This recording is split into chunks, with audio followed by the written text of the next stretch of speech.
Hello everyone, and welcome back to the channel. Today, we're diving deep into the Stephen King universe. But we're not just talking about the cosmic horror of Pennywise. Instead, we're going to dissect one of the most chillingly human monsters King ever created, Patrick Hockstetter. While the Losers Club battles a supernatural entity, they also face a very real, very human evil in the form of Henry Bowers and his gang. And within that gang, Patrick stands out as a true psychopath. A character so devoid of empathy that he makes your skin crawl. So, who is Patrick Hockstetter? On the surface, he's just another one of Henry Bowers' cronies, a bully who torments the losers.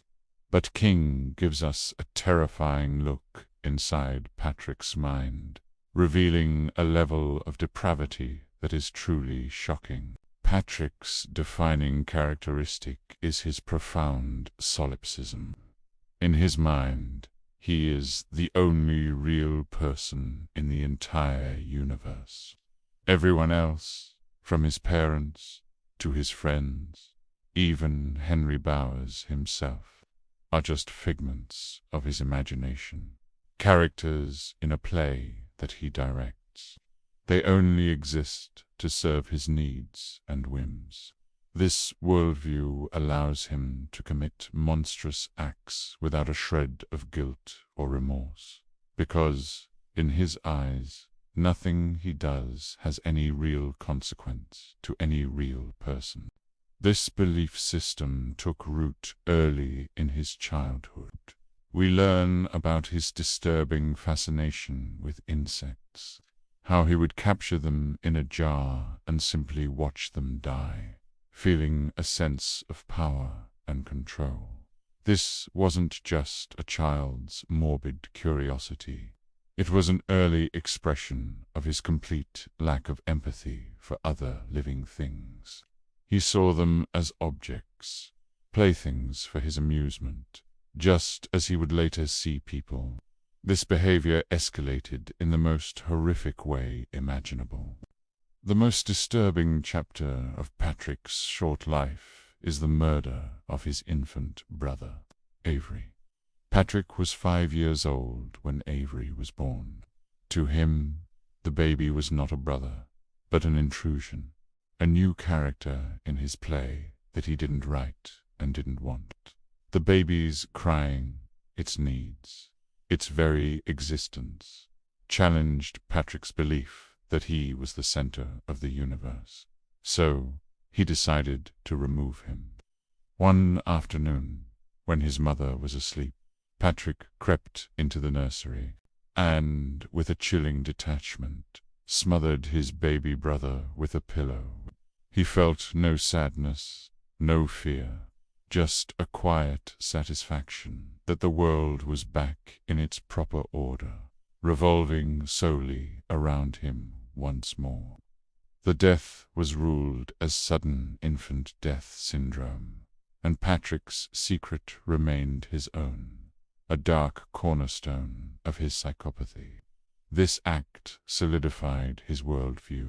If he could erase a person from existence so easily, it only confirmed his belief that they weren't real in the first place. As he grew older, this detachment manifested in his day-to-day cruelty.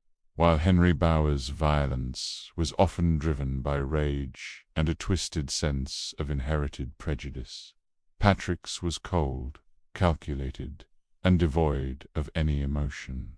He was the one who kept a broken refrigerator in the Barrens, a place he called his killing jar. He would trap small animals inside, birds, cats, dogs, and leave them to die, just to feel that same sense of godlike power he felt with the insects and with his brother. He enjoyed the process, the slow suffocation, the silent struggle. It was his private theater of cruelty. When the Losers Club becomes the target of the Bowers gang, Patrick is a key tormentor. He participates in the bullying with a quiet, unnerving enthusiasm. For him, tormenting Eddie Kasprak or Ben Hanscom isn't about social status or anger. It's just another way to interact with the unreal figures that populate his world. He's a predator, and they are his prey. His most infamous act against the losers is cornering Eddie Kasprak and attempting to use his aerosol spray on him. A moment that truly highlights his sadistic nature. But Patrick's reign of terror, built on the belief that he is the only real being, is destined for a brutal and ironic end. His story culminates in the junkyard in the Barrens, the very place he used for his own cruel games. He goes there to dispose of the remains of a cat he has killed, another victim for his collection. But the Barrens are IT's territory. And on this day, IT decides to play a game with Patrick. The cosmic evil of Derry recognizes the human evil in Patrick and decides to show him what real horror looks like. As Patrick stands by his refrigerator tomb, he is suddenly swarmed, not by clowns or werewolves, but by something uniquely terrifying, tailored just for him. Flying leeches, creatures with wings and suckers, emerge from the fridge. They are real, they are hungry, and they are not part of his imaginary world. For the first time in his life, Patrick is confronted by something outside of his control, something undeniably real and hostile. The terror he experiences in these final moments is profound. His solipsistic bubble bursts completely. The pain is real. The fear is real.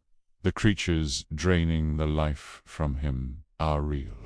His entire philosophy, the foundation of his monstrous identity, shatters. In his final agonizing moments, Patrick Hockstetter is forced to accept a horrifying truth. He is not the only real thing in the world, and worse, he is nothing more than prey to a power far greater and more terrible than himself. He is just another bug in a jar, and his life is being snuffed out by a cosmic entity that sees him as nothing. The contrast between Patrick and IT is one of the most fascinating aspects of the novel. Mind is a creature of cosmic, ancient evil. Its motives are alien, based on hunger and a cycle of fear. But Patrick Hockstetter represents a different, perhaps more unsettling kind of evil. Human evil. It's the evil that grows in our own backyard, born from a broken mind and a complete absence of empathy. King forces us to ask which is more terrifying, the monster from beyond the stars, or the monster next door. Patrick's story is a chilling reminder that the greatest horrors are often not supernatural. They are the ones we find within humanity itself. His character serves as a dark mirror, showing the terrifying potential for cruelty when empathy is extinguished and a person believes they are the only one that matters. While Pennywise is the face of evil in Derry, characters like Patrick Hockstetter are its rotten, beating heart. They are the reason Ita can thrive, feeding on the darkness that already exists within the town's inhabitants. Patrick's gruesome end is a form of cosmic justice. The boy who treated all life as disposable becomes disposable himself. The solipsist who believed he was a god is devoured by a true one. It's a powerful and disturbing conclusion to the story of one of Stephen King's most unforgettable human villains. His evil was not grand or epic. It was petty, personal, and profoundly real.